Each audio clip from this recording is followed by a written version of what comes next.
இந்த சார்ஜ் பின் தாங்க ஒரு 2 செகண்டில் எனக்கு தலைவலி ஹெவியாக வர வச்சிருச்சு.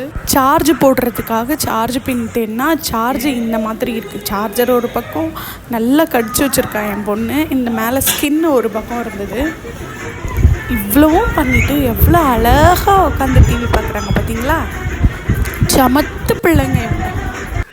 ஸோ யாரும் தப்பி தவறி கூட இந்த மாதிரி பின் வச்ச சார்ஜர் வச்சுருந்தீங்கன்னா கம்பல்சரி போட்டிங்கன்னா எடுத்து பாப்பாவுக்கு எட்டாத அளவுக்கு உயரத்தில் வச்சுருங்க.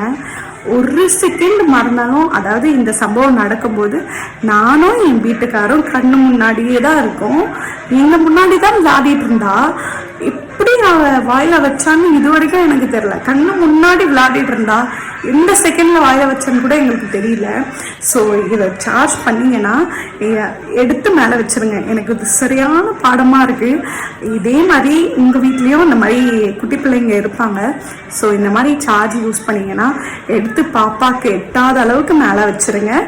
இது சேஃப். இது ஒரு விதமான சேஃப்.